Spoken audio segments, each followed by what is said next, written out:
Tatiana et Bénédicte sont toutes deux élèves en classe de terminale. Elles ont eu des problèmes d'ordre psychologique. Au premier trimestre, j'avais eu 12,77 de moyenne et j'étais la première de ma classe. Au deuxième trimestre, je me suis retrouvée avec une moyenne de 11,57 parce que mes amis me rejetaient en me disant je suis la première de la classe, débrouille-toi. C'est ainsi que je suis venue rencontrer le conseiller d'orientation qui m'a aidée à me relever, à me battre. J'avais du mal à assimiler les cours. C'est après une séance de sensibilisation de la part de Madame Touré que j'ai pu vraiment aller de l'avant. En plus de la gestion des traumatismes, les conseillers psychologues ou conseillers d'orientation font le suivi et l'orientation des élèves. Ils donnent à ces derniers la possibilité de choisir les filières nécessaires.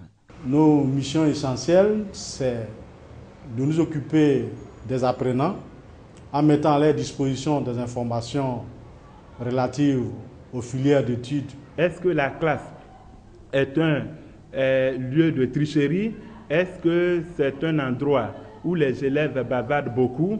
Et c'est sur tous ces aspects-là que nous sensibilisons les élèves. Ces activités entrent dans le cadre de la recherche de l'excellence prônée par la ministre de l'Éducation nationale et de l'enseignement technique. Une direction du suivi du cursus scolaire a été mise en place. Il y a eu la jonction d'une troisième sous-direction qu'on appelle la sous-direction du suivi, qui est chargée du suivi psychologique et l'encadrement des élèves. Il y a des problèmes d'ordre psychologique. L'enfant, peut-être au cours de ses premiers trimestres, vient de perdre son seul soutien. Ça peut être son père, ça peut être sa mère, et il est affecté, il n'a plus envie de faire des études, il n'a plus envie de quoi que ce soit. Il y a aussi des problèmes d'ordre pédagogique. L'enfant peut avoir des difficultés d'apprentissage. Les conseillers d'orientation psychologues sont présents au sein des établissements scolaires. Ils assistent continuellement les élèves. La prise en charge psychologique se fait d'abord par une intervention, c'est-à-dire cela peut se faire par entretien d'aide, par observation ou par des tests si cela est nécessaire.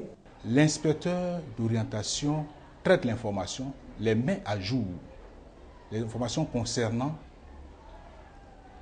les concours, les métiers, mais surtout les conditions et les procédures d'orientation dans le système éducatif ivoirien.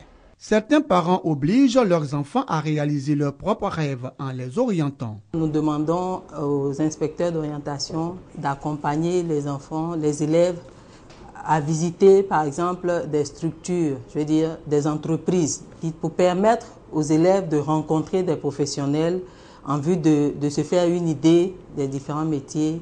La psychologie est l'étude scientifique des faits psychiques et des comportements humains. Des faits psychiques et comportements qui touchent également l'adulte, mais aussi tous les corps de métier, d'où l'importance des conseillers emploi ou psychologues d'entreprise. Nous avons beaucoup de nos étudiants qui travaillent comme conseillers en emploi. Nous avons une consultation de psychologie ouverte.